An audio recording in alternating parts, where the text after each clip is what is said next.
At the Sports History Network, we're proud to introduce you to a new sponsor for our podcasts. It's Home Field Apparel, your premium collegiate apparel brand right out of Indianapolis.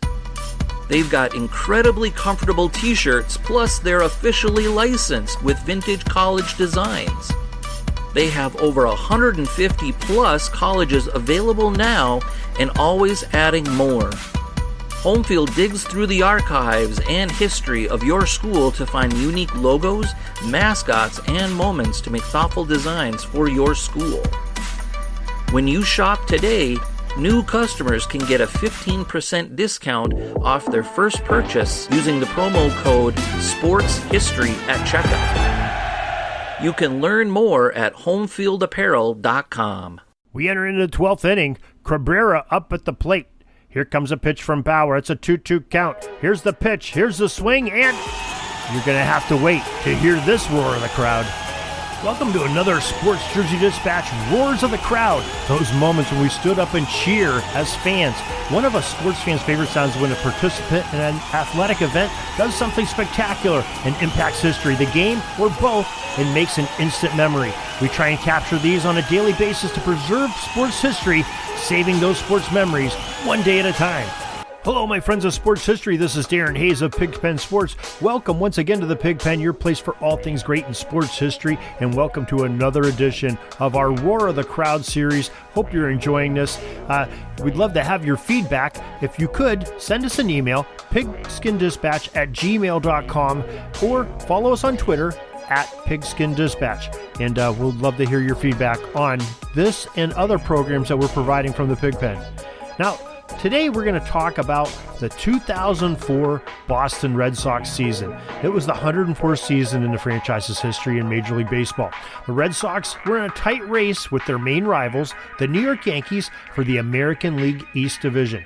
Every game mattered, as Boston trailed by New York by 4.5 games with only days remaining in the season on September 22nd, 2004. The Bo Sox were in the lead for a wild card berth, but only by a slim 3.5 games. The Red Sox were entertaining the Baltimore Orioles, who were hovering about 10 games below 500 in the season. But don't let you fool you. They were a pretty potent batting club themselves. As the Wednesday evening game got into later innings, the stadium erupted when the Beantown faithful learned that the Yankees had lost to the Toronto Blue Jays earlier. The pressure was on for Boston to win this game and to gain ground on the Yanks. At the end of 9 innings, the score was knotted at 6-all, after the Orioles put a run across the plate in the top of the 9th inning. A couple more innings of stalemate went by until the game was in the 12th inning. In the top of the 12th, Orlando Cabrera was the first man up. Cabrera had had a really rough week leading up into the game. He had to fly home earlier to be with his ailing wife, who had an undisclosed surgery all the way back in his home country of Colombia. Well, Orlando had flown back on a 6-hour red-eye flight to New York from Colombia, sleeping a little bit here and there, and then had to get from the Big Apple to Boston before the game. Little time for rest, and a lot of stress, I'm sure, worrying about his loved one.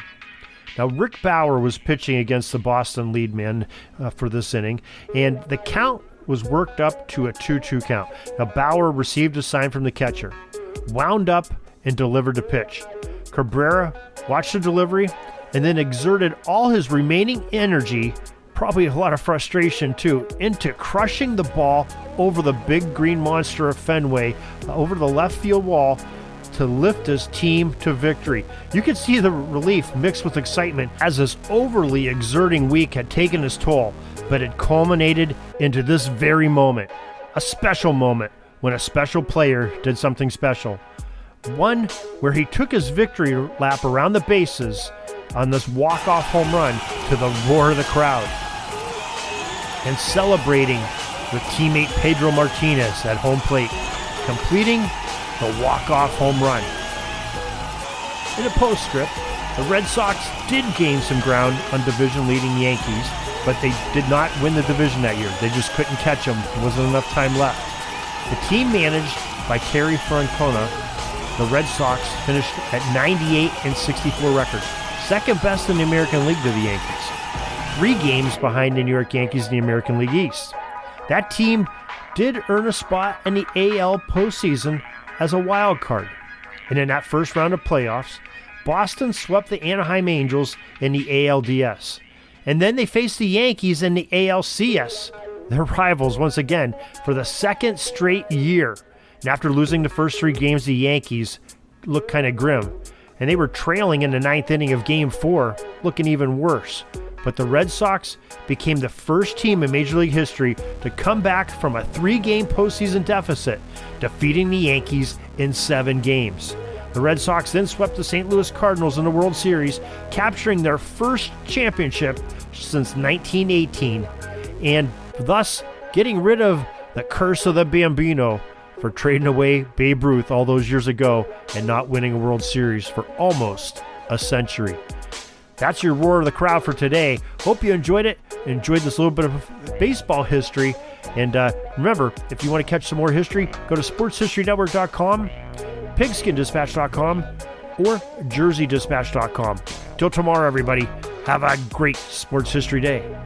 Sorry, but my pitching coach just called timeout and he's coming out to the mound. I think I'm going to get yanked for a reliever. We'll see you back tomorrow for some more great sports history on Sports Jersey Dispatch Podcast. We invite you to check out our websites, jerseydispatch.com and pigskindispatch.com. Not only see the daily sports history, but to experience the preservation of great events and people that play the games. Find us on Pigskin Dispatch. It's also on social media outlets on Facebook, Twitter, Instagram, and don't forget the Pigskin Dispatch YouTube channel. Get all your daily sports history. Pigskin Dispatch is happy to be associated with the Sports History Network, the sports headquarters of yesteryear, found at sportshistorynetwork.com. This podcast is part of the Sports History Network, your headquarters for the yesteryear of your favorite sport. You can learn more at sportshistorynetwork.com.